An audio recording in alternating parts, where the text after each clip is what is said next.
that on. Makes this light a little less harsh. Assalamu alaikum, everyone. I also want the light so I can see your beautiful faces. I am truly honored for the opportunity to be here with all of you. It's been a really hard week for the Muslim community, and I feel extremely lucky to be here in California with all of you fighting for justice, for equality, for the right for us to equally exist in this country. Many people expect our community to feel like it needs to hide every time something happens. But repeatedly, we have shown them that we are not to be bullied, we are not to be threatened, we are not to be terrorized, we are strong, resilient, and we will always show up to be ourselves because we know we have a right to a dignified existence and a dignified life.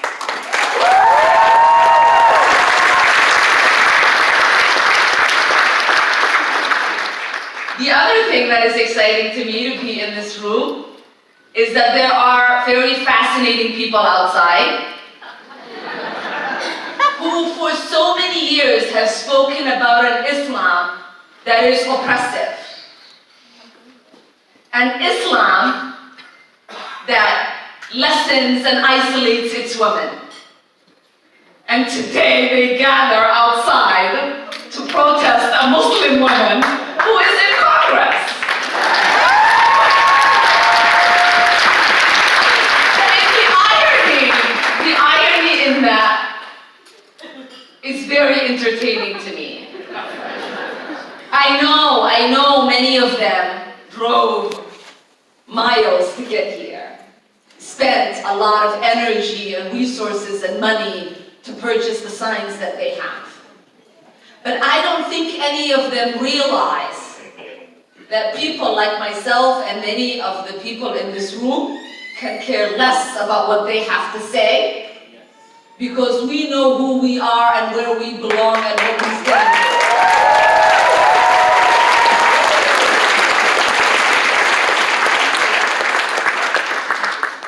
So we are coming off a tragic nightmare that has happened to Muslims in New Zealand. Many of us know that this is not a one-off incident. Many of us were not shocked or surprised. Many of us were kind of holding our breath for a really long time, thinking, when will something like this happen? Because many of us have experienced threats in our mosques, in our schools, even for our individual leaders. Many of us have witnessed bombings of mosques. Many of us have seen mosques set on fire. Many people a few years ago watched in horror as gunmen showed up to Irving, Texas at a mosque threatening Muslims. So we all kind of knew that this was happening. But the reason I think that many of us knew that this was going to get worse is that we finally have a leader, a world leader in the White House who publicly says Islam hates us, who fuels hate against Muslims, who think it is okay. It is okay to speak about a faith and a whole community in a way that is dehumanizing, vilifying, and doesn't understand, or at least makes us want to think that he doesn't understand the consequences that his words might have. Some people, like me, know that he understands the consequences. He knows that there are people that he can influence to threaten our lives, to diminish our presence,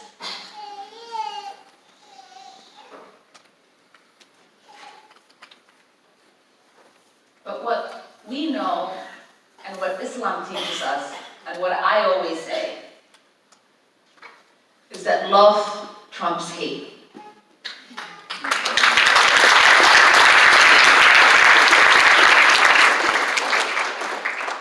Every time we feel threatened, we show up with love, and others stand with us in solidarity. We've seen that with the Muslim ban, a very hateful policy that has now been fully implemented, one that is going to leave a stain in our nation's history. When the ban was first announced, Muslims across this country rushed out to stand against it. And everyone else in all of our communities showed up alongside us. We also know that when this last shooting happened, even though leaders, non-Muslim leaders, said people should not go to Jummah prayers, people should not show up at their mosques, we knew that the only way we will continue is for all of us to show up. And even if you were not planning on going to Jummah prayer, that Friday you were going to Jummah prayer. And we knew that others within our communities will also show up. Because that is how it works. Once you are willing to stand up for yourself, once you recognize what your rights are, what you should be entitled to, then others will show up for you.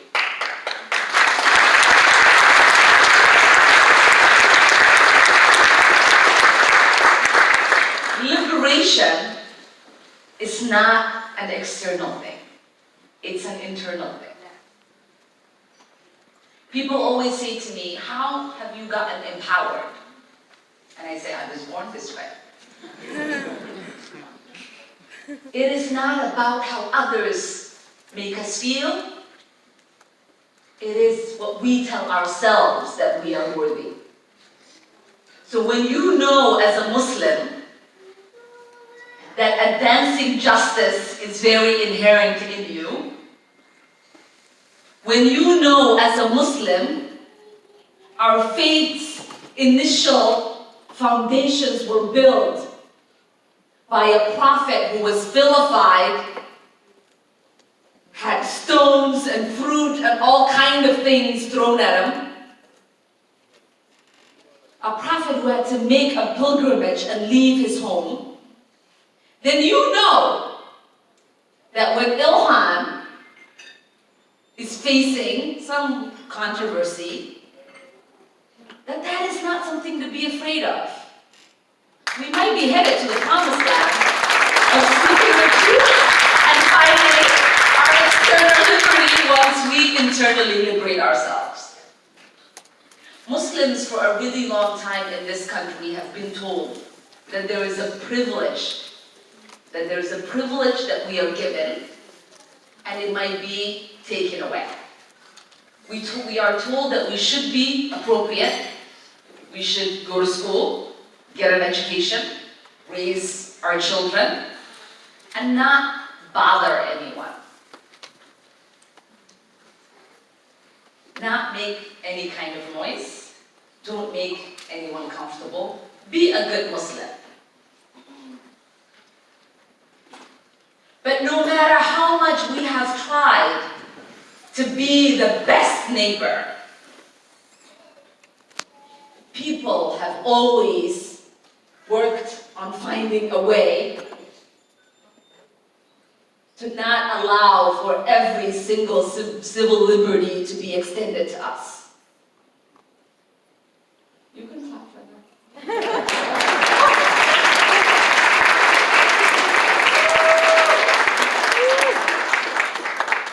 So the truth is, you can go to school and be a good student. You can listen to your dad and mom and become a doctor. You can have that beautiful wedding that makes mom and dad happy. You can buy that beautiful house. But none of that stuff matters if you one day show up to the hospital and your wife, or maybe yourself, is having a baby, and you can't have the access that you need because someone doesn't recognize you as fully human. It doesn't matter how good you were. If you can't have your prayer mat and take your 15-minute break to go pray in a country that was founded on religious liberty.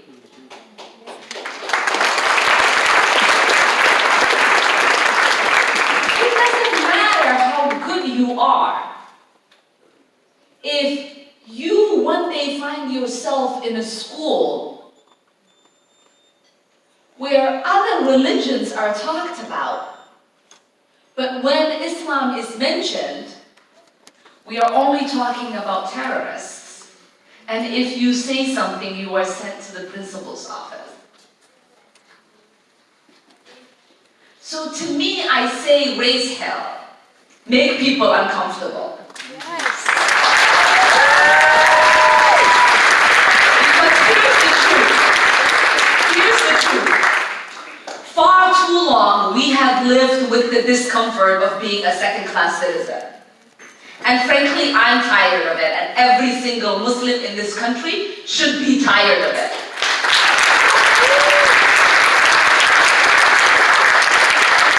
It was founded after 9/11 because they recognized that some people did something and that all of us were starting to lose access to our civil liberties. So you can't just say that today someone is looking at me strange, that I am going to try to make myself look pleasant.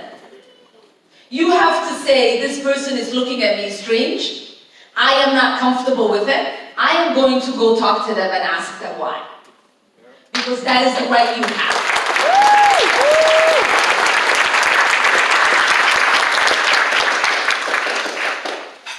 So, there are people, and Hassan is on the right track. It's always good, right? I say you can't hate up close. You can't hate up close. Anytime you have an opportunity to go talk to someone, the chances of them hating you lessens. So that is a practice we should all adopt. But the one thing that has always been very fascinating to me, and Hassan and I were talking about this before I came down here, is that there are always these folks who have ayahs prepared in their head. It's part of their talking points. And I don't think, I'm not, a hafiz. I don't know. I don't know what, chapter 4:135 says in the Quran. Any Muslim in here know what that is? No? Okay. Hassan does. That's expected, I suppose. But it goes, right? They're always putting these ayah numbers. And I'm like, I really don't know. Let me get back to you. I don't even know how to Google that yet. But there was a woman, I again, we're not going to mention. And she was talking to Hassan outside. He went to go talk to her because Hassan is brave like that. And so in their conversation, she's right, like saying all of these chapter numbers and ayah numbers, verse numbers and chapter numbers. And I thought about it. I said, you know, we should like just kind of do that. I started a practice, and I'm hoping, you know, Muslims who are elected around the country would just do this. I tweet out verses of the Quran. I say Assalamu alaikum and all, you know, Alhamdulillah. I tweet back at people, astaghfirullah. I mean, I'm trying to make sure that people are Googling these words. I never really put the definition there, because I want them to get comfortable as they Google what they mean. So I was thinking that, you know, I should think about maybe some ayahs that kind of explain why someone like me exists. And to me, it is really important because there is not enough conversation rooted in the fact that advocacy, fighting for justice, standing up for what is right, is very inherently Islamic.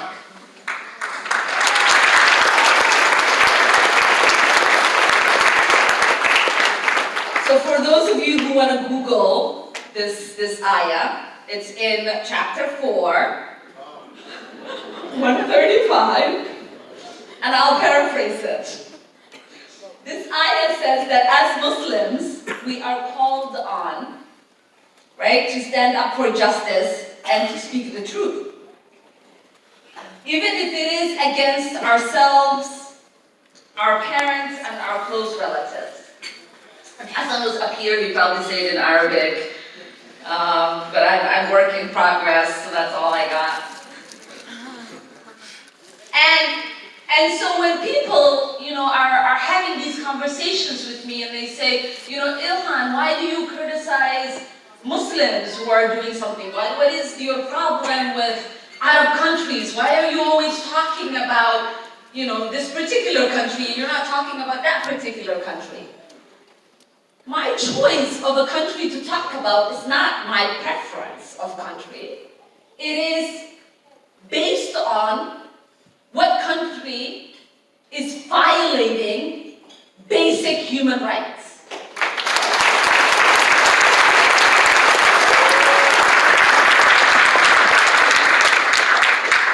So it doesn't matter if that country is being run by my father, my brother, my sister. I will still criticize that country because I know every country is capable of living out to their best.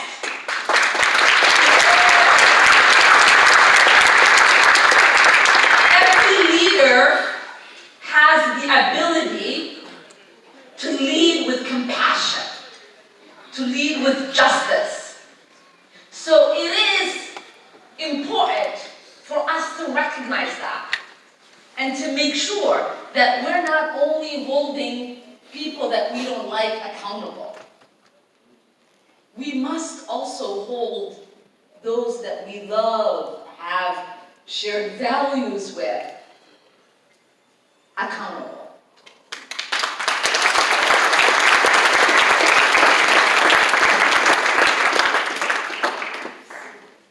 And so I am, again, very grateful to have the opportunity to be in a room like this with all of you. As an elected Muslim in Congress, I feel the weight of responsibility that I have to not live up to the name of being a Muslim, but live up to the ideals of what it means to be a Muslim.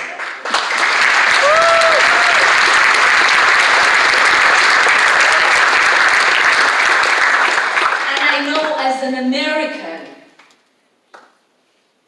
American member of Congress, I have to make sure that I am living up to the ideals of fighting for liberty and justice. Those are very much rooted in the reason why my family came here.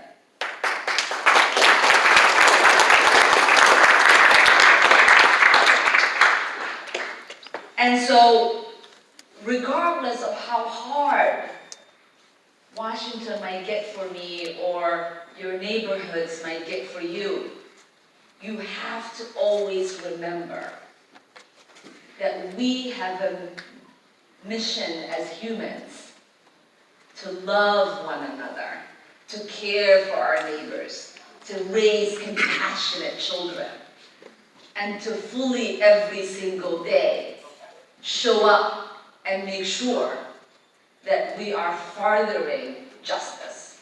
Thank you so much for having me.